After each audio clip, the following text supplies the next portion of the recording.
we all have dreams. I've noticed that maybe, at least personally speaking, being here, my dreams have multiplied.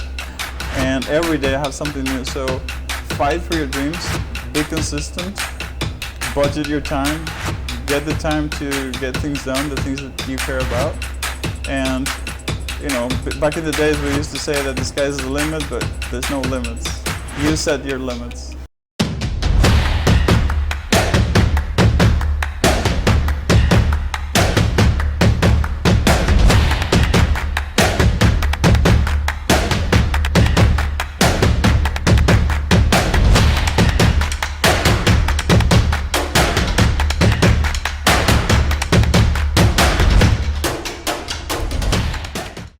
I'm Reyes, originally from the Dominican Republic, a lifelong learner, student of life, of things. I love languages and I love to develop myself. That's me. What's your profession? So I studied telecommunications engineering, Okay. but I've been teaching for over 20 years of my life, so I have identified that as my passion.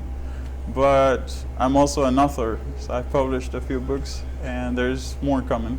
So now you are an IT manager, you are a teacher at a college, you are an author. Correct. And you're also a financial advisor in Quebec. So you do quite many things in life, right? Correct. Awesome.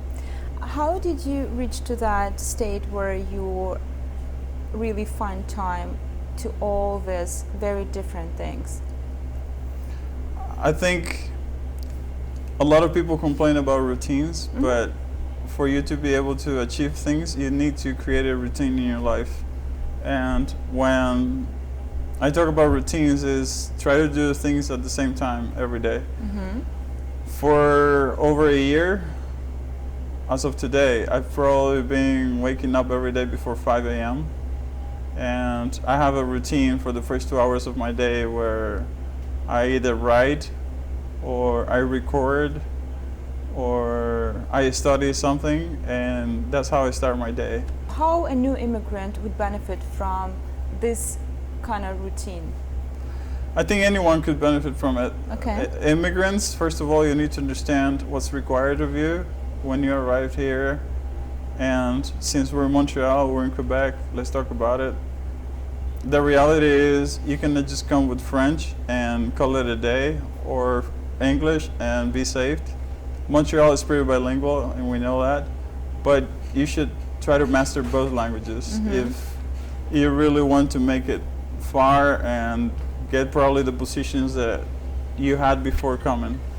So that's one thing, and that means focus on the languages. If you're weak in one, well, strengthen that language and make it better and create a routine. How would you organize a routine, let's say, of a new immigrant who is probably going to French courses already, francisation, or who probably has a very low-paid job just to be able to support the family, but who wants really to improve one or another language? Like, where do you see that language acquisition in a daily life? Decide that every day at the same time, not whenever it pleases you, at the same time, let's say 6 a.m., you're going to study, you're going to watch videos, you're going to listen in that target language that you want to acquire. You want to acquire, correct. So you have to do it every day. When I say every day, there's no Sundays, there's no Saturdays, it's every day, there's no vacations.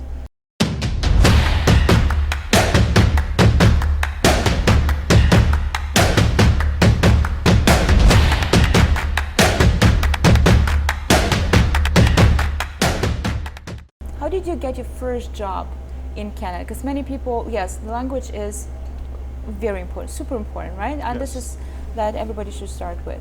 But then the issue that many immigrants would have, they either don't have local education or local experience.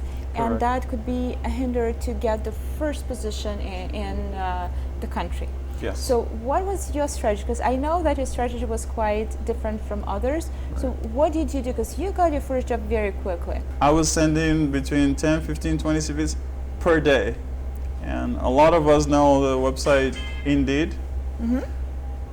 Sometimes I had to actually wait for them to publish positions because I had already applied for all the ones that pleased me at the time. Indeed, is huge, right? Right. Okay. So basically, your job is to find a job.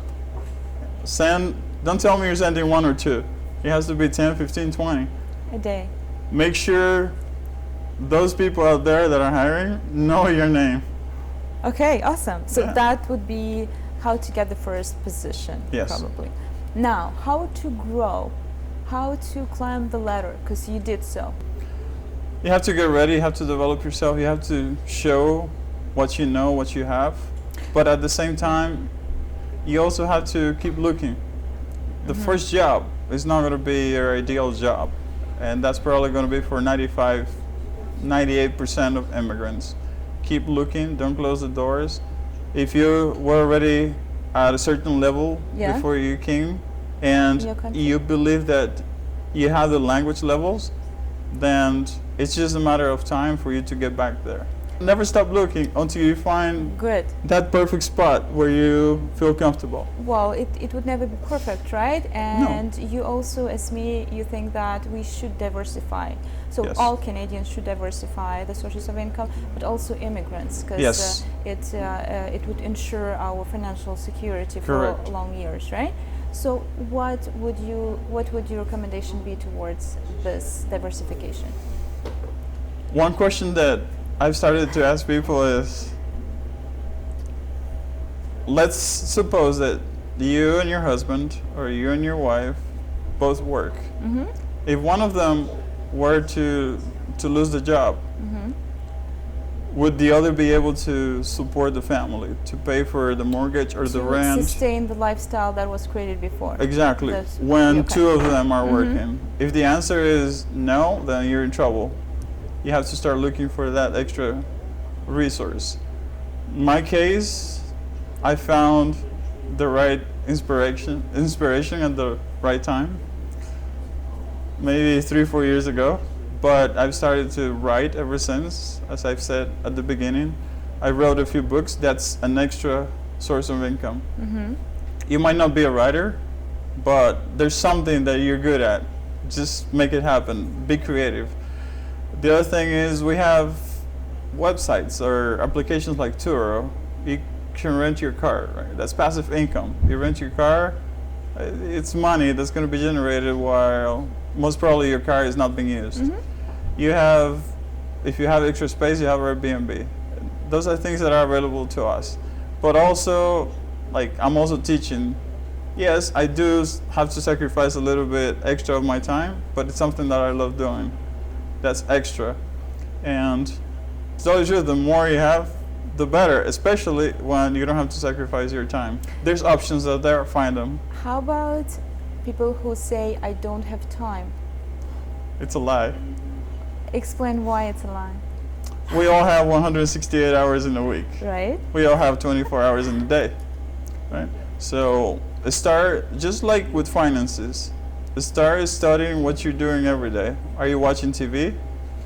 Are you spending a lot of time in social media on your phones, connected the whole day, which is a general problem for humanity nowadays? So budget your time like you budget money. And if you're not budgeting money, start doing it, right? So what should go first, budgeting time or budgeting money? I think you should budget time because it's something first, that we all have. And then money, okay. And then money. Okay, good. It worked for you. It worked for thousands of other successful people. Correct. So it should work for everybody, right? Yes, yes. Okay, a very important question that I have here. You have 2 young daughters, right? Yes. So what are the advantages of raising children in this society, in Quebec, in Canada? I have to think about what I like. And first of all is they're learning because as we are immigrants, they're learning a second and a third language naturally as they grow up. Free because of the environment. Not only because they go to school, it's just the environment. How many times have we heard of kids who have never gone to school for English and just by watching cartoons or going to parks, meeting friends, they learn English or French. So languages. exposure to many cultures. I mean, Montreal is a plethora of cultures, people from all over the world. That opens up the mind in the kids, right?